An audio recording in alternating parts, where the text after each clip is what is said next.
इस घटना को सुनकर के हम सब स्तब्ध हैं और जिस प्रकार के शब्दों का प्रयोग करते हुए उसने हत्या किया, ये सब आपके लिए नहीं, सिर्फ हमारे लिए नहीं, बल्कि पूरे जो भी जहां इसको सुन रहा है, चाहे दिल्ली हो, बिहार हो, देश हो, कहीं, तो वो मनुष्य ऐसा भी हो सकता है।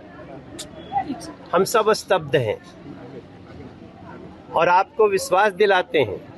हम जब यहाँ खड़े हैं, हमारी सांसद बहन यहाँ की कमलजीत सहरावत खड़ी हैं, हमारे विधायक जी पवन शर्मा जी खड़े हैं, हमारे समाज के बहुत प्रबुद्ध लोग, हर तरह के लोग हैं, कई पार्टियों के लोग भी आकर के अपनी सांत्वना के साथ खड़े हैं। जिस व्यक्ति ने ये घटना किया है उसको कड़ी से कड़ी सजा मिले, क्योंकि आप याद रखें इसमें फांसी की सजा होगी, मेरा जहां तक जानकारी है, क्योंकि उसने सरकारी हथियार से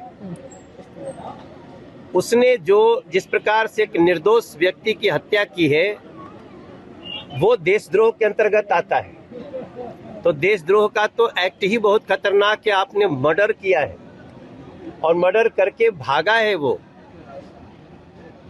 दिल्ली पुलिस ने तुरंत जो व्यवस्था लगाई उसको रोहतक जाते जाते गिरफ्तार किया है। और मैं आज परिवार से मिला हूं, हमारे पास खुद ही दोस्तों शब्द नहीं है। लेकिन ये जो घटना है ना,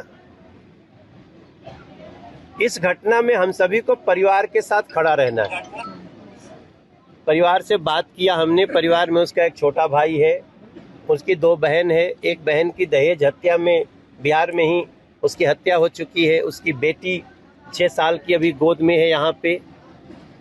तो परिवार से बात करने के बाद हमें क्या कैसे खड़ा रहना है, अपराध जिसने हत्या की है उस हत्यारे को सजा तो मिलेगी ही, साथ में हम इस परिवार के लिए भी, हमने भी अभी तुरंत इसको, जो भी थोड़ा परिवार का वही कमाने वाला था, तो लाख रुपया हमने भी अपने पॉकेट से दिया है। लेकिन अभी मेरी सम्राट चौधरी जी से, बिहार के मुख्यमंत्री जी से बात हुई और उन्होंने कहा कि हम 8 लाख रुपए की सहायता इस परिवार को कर रहे हैं, उसका प्रोसेस होकर के तुरंत वो मिल जाएगा। हमने इस घटना में, जैसे ही कल घटना हुई, गृह मंत्री से भी बात किया हमने, हमारी बहन मुख्यमंत्री यहाँ से भी बात किया, सबके कहने से हम लोग यहाँ पे पुलिस आकर के मिल रहे हैं।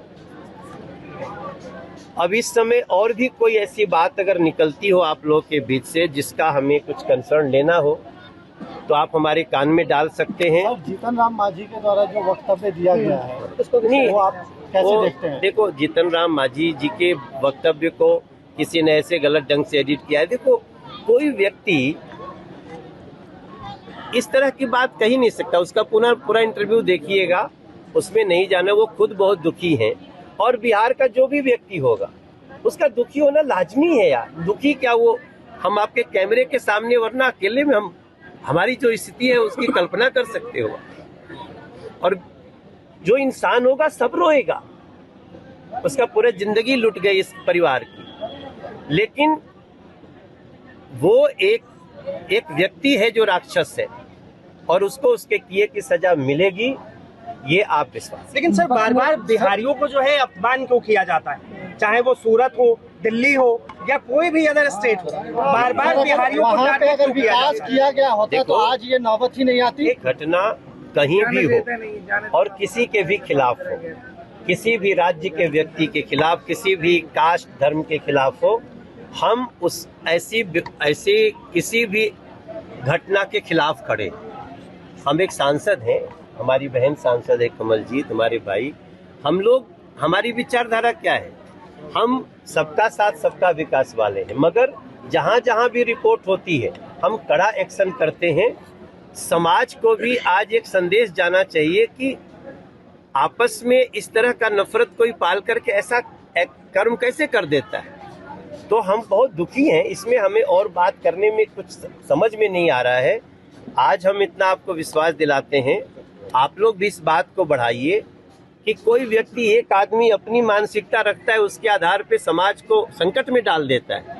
ऐसे लोगों से भी सावधान रहना है हमें और सभी सुरक्षित रहे, सभी अच्छे से कार्य करें, ये हमारा उद्देश्य बिहार का विकास हो जाएगा। हाँ देखो, क्या बिहारी होना अपराध है? नहीं बहन, ऐसी बात नहीं है। आप देखो, यहाँ जहाँ आप बात कर रहे हो, इसी दिल्ली में चारों तरफ बहुत सारे बिहार के ही लोग हैं। मैं खुद बिहार का हूँ, यहाँ से सांसद हूँ, यहाँ का पुलिस स्पेशल कमिश्नर बिहार का है। तो ऐसी बातें हम समझते हैं, जो लोग भी उठाने की कोशिश कर रहे हैं उनको ऐसी लाइनों से बचना चाहिए। हम लोग दिल्ली में सर्व समाज एक साथ रहता है।